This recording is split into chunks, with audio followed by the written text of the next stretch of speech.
मैं लेके आया हूँ आज एक नई मांगा जिसका नाम है नैनो मशीन। तो चलिए शुरू करते हैं। तो ये लड़का भाग रहा होता है किसी लोगों से बच के, पर भागते भागते उसका पैर इंजर्ड हो जाता है और उसके पैर में फ्रैक्चर हो जाता है। और जो लोग उसका पीछा कर रहे होते हैं वो उसे घेर लेते हैं और वो अकेला खड़ा रहता है बेचारा। और हमारे निंजा भाई तुरंत ही आके उस पर अटैक कर देते हैं। पर भाई ने तब तक मारपीट का प्लान नहीं बनाया था। पर उस वो उन निंजा लोगों ने भाई उसको कुछ माँ बहन की गाली दे दी या कोई ऐसे ही कुछ बोल दिया माँ बहन के बारे में।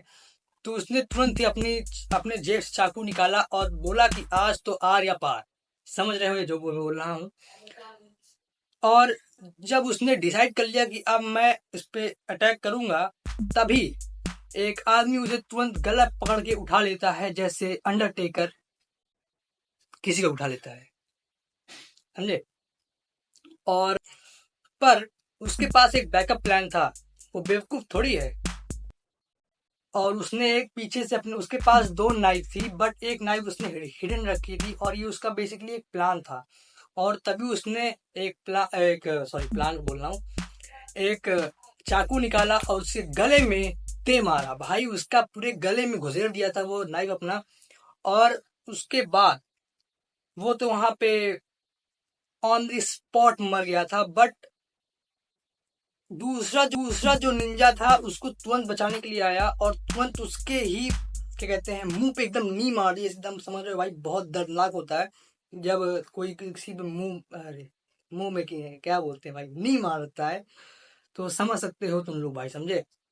हाँ। फिर उसके बाद जैसे ही वो नी मारता है और तुरंत ही अपनी स्वॉर्ड निकाल के उसके पेट को एक डोनट बना देता है, जैसे गोजो बन गया था सुगना की तरह।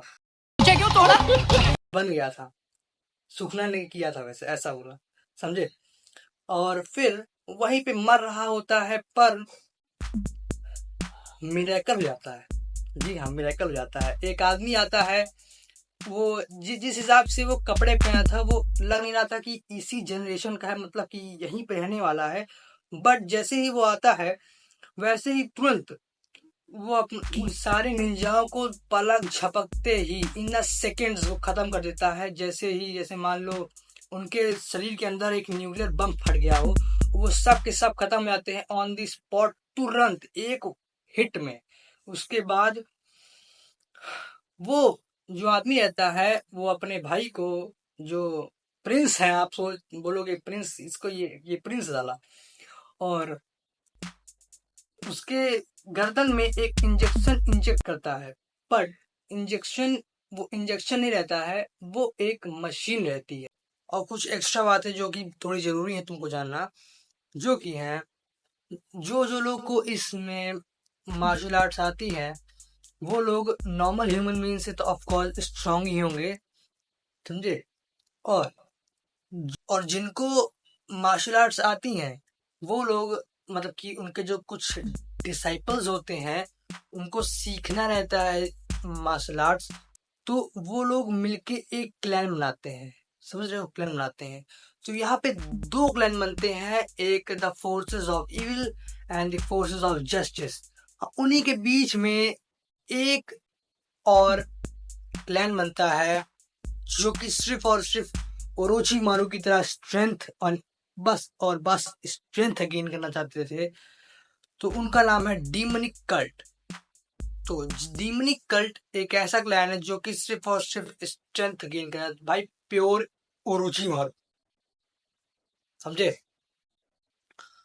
बट और बाकी डीमनिक कल्ट बहुत ही सारे क्लैंस में बटा हुआ है, जैसे उनके अंडर बहुत सारे क्लैंस एंड फैमिलीज हैं, बट मेनली 6 क्लैंस हैं।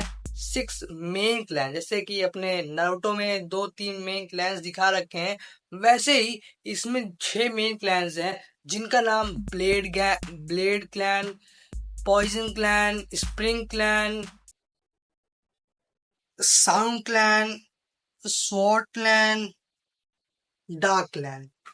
ये 6 क्लैन ऐसे हैं जो कि ये मेन क्लैंस है, जो कि एग्जिस्ट, मतलब कि जो कि अभी पावर में है, जो सत्ता में है, जो कि गद्दी पे है, समझे आप।